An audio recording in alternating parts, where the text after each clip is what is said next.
விடுங்கள். அடியன் பெரிய அபச்சாரம் செய்து விட்டேன். இந்த அடியன் தங்களுக்கு சிஷ்யனாக இருக்க தகுதியற்றவன். எழுந்திரு மாறநேரி நம்பி. என்ன நடந்தது? எதற்காக உன்னை மன்னிக்க வேண்டும்? அவன் செய்த காரியத்தை சொன்னால் தாங்கள் கொதித்து போய்விடுவீர்கள். ஏதோ விபத்து என்கிறான். எங்களால் நம்பவும் முடியவில்லை, நம்பாமல் இருக்கவும் முடியவில்லை.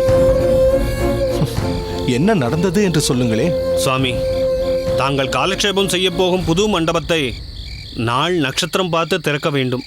அது ஒரு பவித்திரமான நிகழ்வாக இருக்க வேண்டும் என்று தாங்கள் விருப்பப்பட்டதற்கு மாறாக இந்த மாறநேர் நம்பி அதனுள் காலை வைத்து விட்டான்.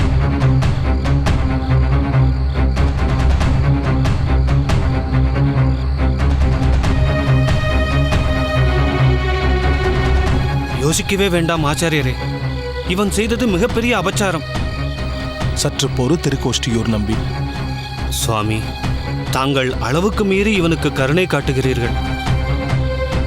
இவன் அதற்கு நிச்சயம் தகுதியானவன் அல்ல.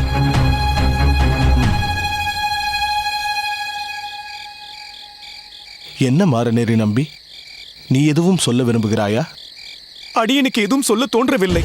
தாங்கள் அடியனுக்கு எந்த தண்டனை கொடுத்தாலும் அதை மனப்பூர்வமாக ஏற்றுக்கொள்ள சித்தமாக இருக்கிறேன். சரி, இவன் அந்த மண்டபத்தினுள் காலை வைத்ததை யார் பார்த்தது? திருக்கோஷ்டியூர், உமக்கு இப்படி நடந்தது என்று யார் வந்து சொன்னது?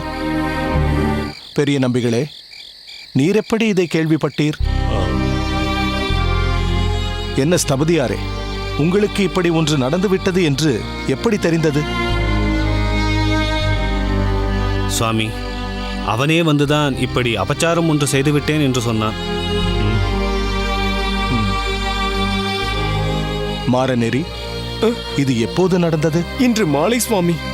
அங்கு ஏதோ சிறிது ஜலம் இருந்திருக்கும் போலிருக்கிறது. வலது கால் பிசகி உள்ளே வழுக்க தடுப்புக்கட்டையை தாண்டி அடியன் முழுவதுமாக உள்ளே விழுந்து விட்டேன். எல்லோரும் கேளுங்கள். மாறநேரி நம்பி வலது காலை உள் வைத்து கிரகப்பிரவேசமே ஆகிவிட்டது. இன்று மாலையே அந்த மண்டபம் திறந்தாயிற்று. இதுதான் என் தீர்மானம். ஆச்சாரியரே, நல்ல நாள் நல்ல வேளை பார்க்க வேண்டாமா? இன்றுதான் நல்ல நாள்.